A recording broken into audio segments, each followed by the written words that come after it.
discipline and subjectல இருக்க next important questions பத்தி discuss பண்ணிடலாம். So explain the criteria involved in selection of content. இதோட answer எப்படி ப்ரெசென்டபிளாக எழுதணும்னு பார்த்தீங்கன்னா as usual synopsisல introduction with conclusion ஓட கிரைட்டீரியாஸ் பொறுத்த வரைக்கும் 7 பாயிண்ட்டாக செக்ரிகேட் பண்ணுறாங்க. அண்ட் தென் ஒவ்வொரு பாயிண்டில் இருக்கிற அந்த எக்ஸ்ப்ளனேஷன் மட்டும் நீங்கள் கொடுத்தா போதும் 4 pages உங்களுக்கு வந்து கம்ப்ளீட் ஆகிடும்.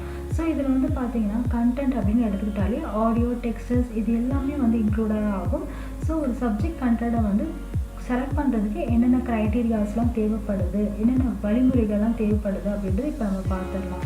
ஸோ இன்ட்ரொடக்ஷனில் என்ன சொல்லியிருக்காங்க அப்படின்றது பார்த்தீங்கன்னா ஒரு சப்ஜெக்ட் கண்டென்ட் அப்படின்னு எடுத்துக்கிட்டாலும் இல்லை ஒரு சப்ஜெக்ட் மேட்டர்னு எடுத்துக்கிட்டாலும் 7 க்ரைட்டீரியா வச்சு தான் வந்து நம்ம செலக்ட் பண்ணுற மாதிரி இருக்கும். ஸோ ஒரு சப்ஜெக்ட் அப்படின்னு எடுத்துக்கிட்டாலே ஒரு கரிக்குலமில் இருக்கிற ஒரு விஷயத்தை அப்படியே டெலிவர் பண்ணாமல் இருக்காது. ஒவ்வொருத்தருமே வந்து மெட்ரிகுலேஷன்ஸ் பொறுத்த வரைக்கும் பார்த்தீங்கன்னா இந்த புக்ஸ் நேம்லாம் ஆக்சுவலாக வந்து மாறும். நீங்கள் பார்த்துருப்பீங்க.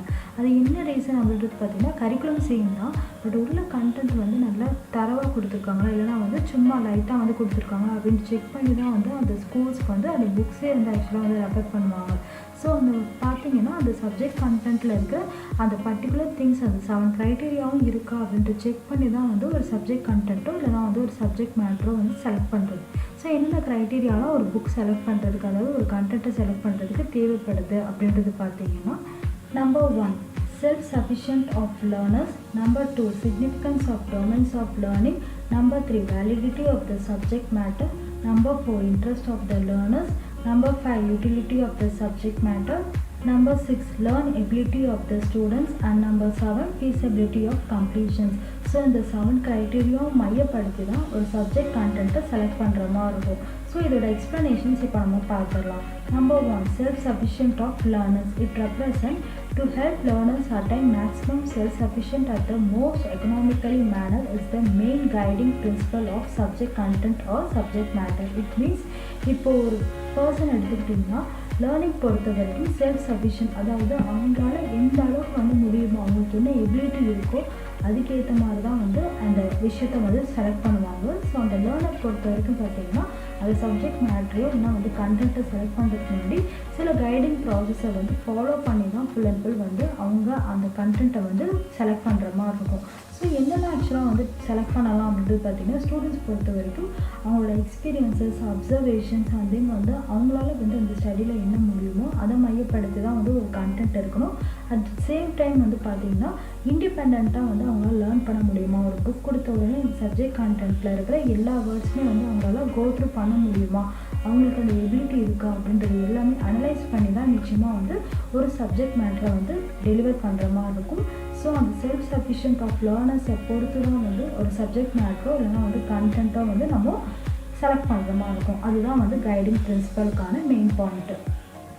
இன்னும் இந்த செல்ஃப் சஃபிஷியன்ட் ஆஃப் லேர்னர்ஸை எப்படி ஷார்ட்டாக ப்ரெசென்டபிள் பண்ணலாம் அப்படின்றது பார்த்தீங்கன்னா எக்கனாமிக் ஆஃப் லேர்னிங்கை பேஸ்மெண்ட் பண்ணி தான் வந்து ஒரு புக் இருக்கணும், ஒரு கண்டென்ட் இருக்கணும் அப்படின்ட்டு சொல்கிறாங்க.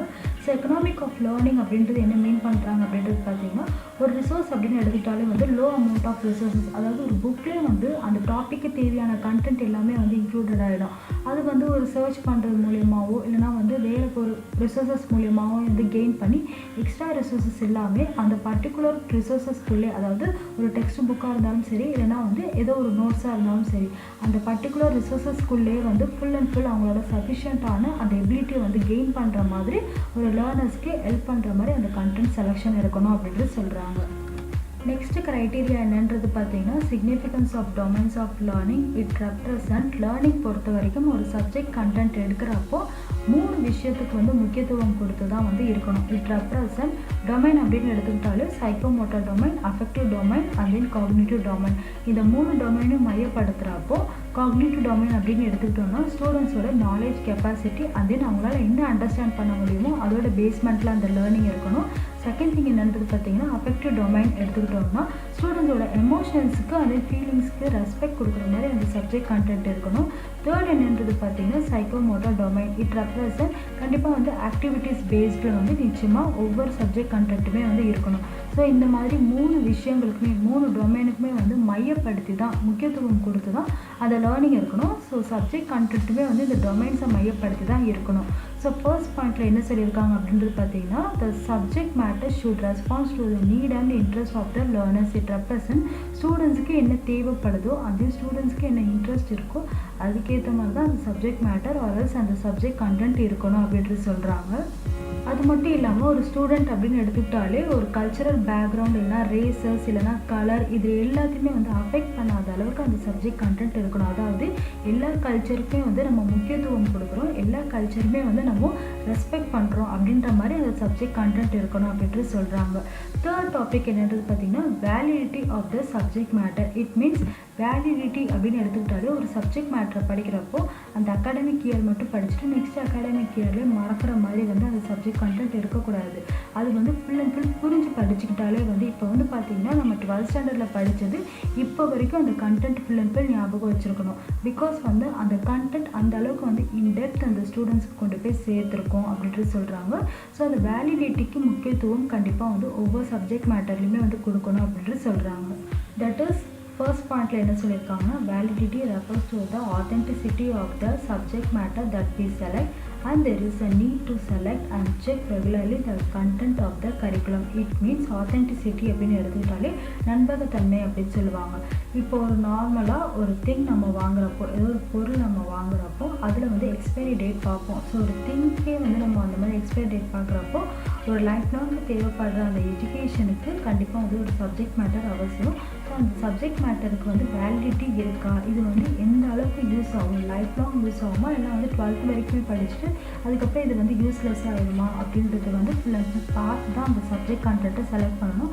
அது மட்டும் இல்லாமல் அது ஃபுல் அண்ட் ஃபுல் வந்து ரெகுலராக செக் பண்ணிகிட்டே இருக்கணும். அதாவது இன் ஃபியூச்சர் வந்து சயின்டிஃபிக்காகவும் டெக்னாலஜியாகவும் வந்து யூஸ்ஃபுல் ஆகிற அளவுக்கு வந்து அந்த சப்ஜெக்ட் மேட்டர் வந்து வேலிடிட்டியாக இருக்கணும் அப்படின்ற மாதிரி மீன் பண்ணுறாங்க. ஸோ இந்த மாதிரி நண்பகத்தன்மையாக இருக்கா இந்த சப்ஜெக்ட் மேட்டர் எடுத்தால் கண்டிப்பாக வந்து டில் டெப்த் வரைக்கும் அந்த கண்டென்ட் எல்லாமே யூஸ்ஃபுல் ஆகுமா அப்படின்ற எல்லா விஷயமும் பார்த்து தான் அந்த சப்ஜெக்ட் மேட்டரை செலக்ட் பண்ணணும் அப்படின்ட்டு சொல்கிறாங்க. நெக்ஸ்ட் க்ரைட்டீரியா என்னன்றது பார்த்தீங்கன்னா, interest of the learners. It represent ஸ்டூடெண்ட்ஸோட இன்ட்ரெஸ்ட்டை மையப்படுத்தி தான் நிச்சயமாக அந்த சப்ஜெக்ட் மேட்டரை செலக்ட் பண்ணுற மாதிரி இருக்கும். அதை தாண்டி வந்து அவங்களோட background like ethics and then cultural இது எல்லாமே வந்து நம்ம டிஸப்பாயின்மெண்ட் பண்ணாத மாதிரி இருக்கணும். அட் த சேம் டைம் ஒவ்வொரு ஸ்டூடெண்ட்டுக்குமே வந்து அந்த டெவலப்மெண்டல் ஸ்டேஜ் அதாவது அந்த டெவலப்மெண்டல் க்ரோத்தை வந்து ஃபுல் அண்ட் ஃபுல் வந்து நம்ம கண்டினியூ ப்ராசஸாக வந்து கொண்டு போயிட்டே இருக்கணும். அந்த அளவுக்கு வந்து அந்த லேர்னர்ஸ்க்கான அந்த சப்ஜெக்ட் மேட்டர் வந்து நம்ம கொண்டு போய் சேர்க்கணும் அப்படின்ட்டு சொல்கிறாங்க. நெக்ஸ்ட் க்ரைட்டீரியா என்னன்றது பார்த்தீங்கன்னா, utility of the subject matter. It means அந்த சப்ஜெக்ட் மேட்டரோட பயன்பாடுகளை பொறுத்து வந்து நிச்சயமாக ஒரு சப்ஜெக்ட் கண்டென்ட் இருக்கணும் அப்படின்றது சொல்கிறாங்க. இதை எப்படி சொல்லலாம் அப்படின்றது பார்த்தீங்கன்னா, ஒரு ஸ்டூடெண்ட் ஒரு சப்ஜெக்டை படிக்கிறாங்க, பட் இன்னொரு சப்ஜெக்டை படிக்கிறப்ப அந்த இன்ட்ரெஸ்ட் அவ்வளோவா வந்து காட்ட மாட்டாங்க. ஏன் அதுக்கான வேல்யூஸ் வந்து அவங்களுக்கு தெரியலன்னா அந்த சப்ஜெக்டில் மேபி வந்து அவங்களுக்கு புரியாத விஷயங்கள் நிறைய இருக்கலாம், அவங்களுக்கு வந்து அந்த இன்ட்ரெஸ்ட் வந்து கொண்டு போய் சேர்க்காமல் இருக்கலாம். ஸோ அந்த பயன்பாடுகள் வந்து அந்த இடத்துல கம்மியாகுது. கம்மியானாலே வந்து ஆட்டோமேட்டிக்காக வந்து அவங்க அந்த சப்ஜெக்டே வந்து ஒமிட் பண்ணுறதுக்கான வாய்ப்புகளும் இருக்குது.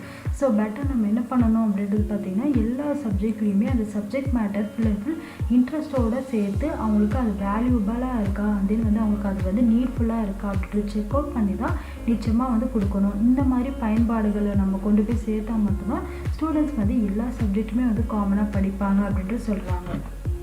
நெக்ஸ்ட் க்ரைட்டீரியா என்னன்றது பார்த்தீங்கன்னா, learnability of the students. It means ஒரு ஸ்டூடெண்ட்ஸோட ஸ்கீமா, அதாவது ஸ்கீமா அப்படின்றது என்ன சொல்லுவாங்கன்னா நாலேஜ் ஸ்ட்ரக்சர் அப்படின்னு சொல்லுவாங்க. இப்போ ஒரு விஷயத்தை வந்து படிக்கிறப்போ இல்லைனா வந்து ஒரு விஷயத்தை பார்க்குறப்போ நம்பர் ஆஃப் வேர்ட்ஸை கம்பைன் பண்ணி தான் ஒரு சென்டென்ஸாவோ இல்லைனா ஒரு பேராவாவோ வந்து க்ரியேட் பண்ணுறது.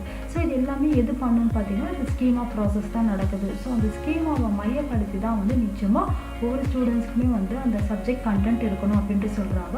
அதை தாண்டி வந்து பார்த்திங்கன்னா ஒவ்வொரு ஸ்டூடெண்ட்ஸ்க்கான எக்ஸ்பீரியன்ஸஸை வந்து கொண்டு போய் சேர்க்கணும். அதாவது அது சப்ஜெக்ட் கண்டென்ட் படிக்கிறப்போ அவங்களுக்கு வந்து அது எக்ஸ்பீரியன்ஸஸாக வந்து அது வந்து ட்ரான்ஸ்ஃபர் ஆகணும். அதாவது வந்து பார்த்திங்கன்னா ஒரு ஸ்டூடெண்ட் அப்படின்னு எடுத்துக்கிட்டாலே இப்போ வந்து லைஃப் டைமுக்கு தேவையான அந்த ப்ராசஸை வந்து அது சப்ஜெக்ட் கண்டென்ட்குள்ளேயே வந்து நம்ம இன்க்ளூட் பண்ணி நம்ம சொல்லிக் கொடுக்கணும் அப்படின்ட்டு சொல்கிறாங்க. அதை தாண்டி வந்து சைக்காலஜி வைஸ் அவங்க ஃபுல் அண்ட் ஃபுல் வந்து கற்றுக்கிறதுனால ப்ரெசன்டபுளாக அட் த சேம் டைம் வந்து அந்த சப்ஜெக்டில் அவங்க என்ன படிக்கிறாங்க அப்படின்ற அந்த வேல்யூஸ்மே வந்து ஃபுல் அண்ட் ஃபுல் அவங்க புரிஞ்சுப்பாங்க. அங்கேன்னு அந்த படித்த விஷயங்கள் எல்லாமே வந்து இன் ஃப்யூச்சர் வந்து அவங்க அப்ளை பண்ணுவாங்க. அந்த அளவுக்கு வந்து அந்த சப்ஜெக்ட் மேட்டர் இருக்கணும். அது மட்டும் இல்லாமல் அந்த பிரெயினுக்கு என்ன அளவுக்கு கெப்பாசிட்டி இருக்கோ அதுக்கேற்ற மாதிரியானதான் வந்து அந்த கண்டென்ட்டும் இருக்கணும். அதுக்கேற்ற மாதிரியான விஷயங்கள் தான் வந்து அந்த கரிக்குலம்லேயுமே வந்து இன்க்ளூட் ஆகணும் அப்படின்ட்டு சொல்லியிருக்காங்க. நெக்ஸ்ட் க்ரைட்டீரியா என்னன்றது பார்த்தீங்கன்னா feasibility of the completion. It means feasibility அப்படின்றது பாசிபிலிட்டி ஆர் சாத்தியக்கூறுகள் அப்படின்ட்டு சொல்லலாம். சாத்தியக்கூறுகள் மீன்ஸ் நம்ம சப்ஜெக்ட் கண்டென்ட் டெலிவர் பண்ணுற போது அந்த பர்டிகுலர் பீரியட் ஆஃப் டைம்குள்ளே அந்த பர்டிகுலர் பீரியட் ஆஃப் டைம் ஷெடியூல்குள்ளே வந்து நம்மளால் அந்த கண்டென்ட்டை புரிய வைக்க முடியுமா ஸ்டூடெண்ட்ஸ்க்கு, நம்மளால் வந்து அந்த சப்ஜெக்டை ஃபுல் கம்ப்ளீட் பண்ண முடியுமா அப்படின்ற எல்லா சாத்தியக்கூறுகளுமே வந்து மையப்படுத்தி தான் வந்து நிச்சயமாக ஒரு கண்டென்ட் இருக்கணும் அப்படின்ட்டு சொல்கிறாங்க. ஒரு புக் எடுத்துக்கிட்டோன்னு பார்த்தீங்கன்னா ஒரு லெசன் வந்து இந்த பீரியட் டைம்குள்ளே தான் வந்து கம்ப்ளீட் பண்ண முடியும். ஒரு லெசன் வந்து ஒரு 15 பேஜஸ் 20 பேஜஸ் தாண்டி வந்து ஃபுல் அண்ட் ஃபுல் பெரிய பெரிய பேராவாக போயிட்டே இருந்ததுன்னா பசங்களுக்கும் ஒரே டாபிக் வந்து நம்பர் ஆஃப் கிளாஸஸ் நடத்துகிறப்போ வந்து புரியாது. அட் த சேம் டைம் நமக்கும் வந்து ரிப்பீட்டடாக ஒரே வார்த்தையை வந்து எக்ஸ்பிளைன் பண்ணிகிட்டே இருக்கிற மாதிரி இருக்கும். அதை தாண்டி வந்து பார்த்திங்கன்னா பசங்களுக்கு என்ன கண்டென்ட் தேவையோ அதை மையப்படுத்தி மட்டுமே வந்து அந்த சப்ஜெக்ட் கண்டென்ட் எடுத்தால் போதும். அதே நேரத்தில் வந்து பர்டிகுலர் அந்த டைம் ஷெடியூல்குள்ளே வந்து நம்மளால் முடிக்க முடிகிற அளவுக்கு வந்து அந்த சப்ஜெக்ட் கண்டென்ட் இருக்கணும் அப்படின்ட்டு சொல்கிறாங்க. அதை தாண்டி வந்து நேச்சராகவே வந்து ஸ்டூடெண்ட்ஸ்க்கு அந்த சப்ஜெக்ட் கண்டென்ட் புரிகிற மாதிரி வந்து அந்த சப்ஜெக்ட் மேட்டர்ஸ் எல்லாமே இருக்கணும் அப்படின்றது மீன் பண்ணுறாங்க. ஸோ கன்க்ளூஷன் பார்ட்டாக என்ன சொல்கிறாங்க அப்படின்றது பார்த்தீங்கன்னா ஒரு கரிக்குலம் எடுத்த வரைக்கும் அது கரிக்குலமில் இருக்கிற சப்ஜெக்ட் கண்டென்ட்டு ரொம்ப ரொம்ப அவசியம். அந்த சப்ஜெக்ட் கண்டென்ட்டை வச்சு தான் வந்து பசங்களுக்கு நம்ம வந்து என்ன கண்டென்ட் டெலிவர் பண்ணுறோம் அப்படின்றது ஃபுல் அண்ட் ஃபுல் புரிய வரும். அதே நேரத்தில் வந்து அந்த கண்டென்ட் எல்லாம் வேலிடிட்டியாக இருக்கா, சிக்னிஃபிகன்ஸாக இருக்கா, அந்த ஸ்டூடெண்ட்ஸ்க்கு நீட்ஸை கொடுக்குதா, இன்ட்ரெஸ்ட் கொடுக்குதா, அது எல்லாமே மையப்படுத்தி தான் ஒவ்வொரு ஸ்கூல்லையுமே வந்து அந்த சப்ஜெக்ட் கண்டென்ட்டை செலக்ட் பண்ணுறப்போ இந்த க்ரைட்டீரியாஸை பேஸ் பண்ணி தான் நடத்தணும் அப்படின்றது சொல்கிறாங்க. தேங்க்ஸ் ஃபார் வாட்சிங் திஸ் வீடியோ.